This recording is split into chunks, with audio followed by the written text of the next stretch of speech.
శ్రీ మహావిష్ణువు హృదయ నివాసిని ఐశ్వర్యప్రదాయిని అయిన శ్రీ లక్ష్మీదేవి దివ్య కృపా కటాక్షాలు మనందరిపై ఎల్లప్పుడూ ఉండాలని కోరుకుంటూ శ్రీ వరలక్ష్మి వ్రత శుభాకాంక్షలు అందరికీ.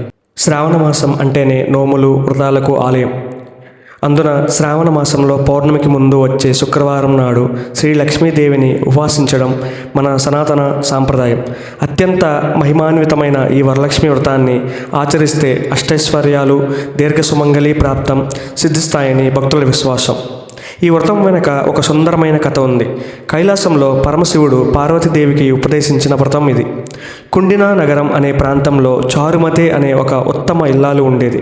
ఆమె పతిభక్తికి సద్గుణాలకు మెచ్చిన వరలక్ష్మీదేవి ఆమె స్వప్నంలో సాక్షాత్కరించి శ్రావణ శుక్ల పక్ష పౌర్ణమికి ముందు వచ్చే శుక్రవారం నాడు తన్ను పూజిస్తే కోరిన వరాలన్నీ ప్రసాదిస్తానని అభయమిచ్చింది. వరాలు ఇచ్చే తల్లి కాబట్టి ఆమె వరలక్ష్మి అయింది. అమ్మవారి ఆజ్ఞ ప్రకారం చారుమతి నిష్ఠతో ఈ వ్రతాన్ని ఆచరించి సకల భోగ్యాలను పొందింది. పూజా విధానం, అలంకరణ ఎలా చేయాలో నేర్చుకుందాం. వ్రతం రోజున ఉదయమే లేచి ఇల్లు శుభ్రం చేసుకుని గుమ్మానికి తోరణాలు ముగ్గులతో అలంకరించుకోవాలి. కలశ స్థాపన, మండపం ఏర్పాటు చేసి బియ్యం పరిచి దానిపై రాగి లేదా వెండి కలశాన్ని ఉంచాలి. కలశంలో నీరు, నవధాన్యాలు, పసుపు, కుంకుమ, పువ్వులు, వెండి నాణెం వేయాలి. కలశంపై మామిడి ఆకులు ఉంచి కొబ్బరికాయను ప్రతిష్ఠించి కొత్త వస్త్రం, ఆభరణాలు మరియు పసుపుతో చేసిన లక్ష్మీదేవి ముఖపద్మాన్ని అమర్చి కలశాన్ని అలంకరించాలి. వరలక్ష్మి వ్రతంలో 9 దారాల గ్రంథులు ఉన్న తోరణానికి విశేష ప్రాధాన్యత ఉంది. ఈ తోరణాన్ని అమ్మవారి వద్ద ఉంచి పూజించి కుడి చేతికి కట్టుకోవాలి.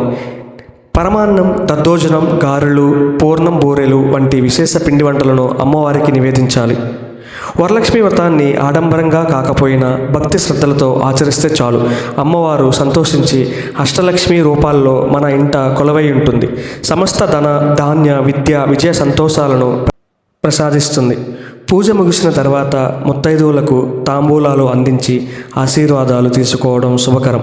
ప్రతి ఇంట నిత్య కళ్యాణం, పచ్చని సుఖ సంతోషాలు విలసిల్లాలని ఆ వరలక్ష్మీదేవిని ప్రార్థిస్తూ సర్వే జన సుఖినో భవంతు.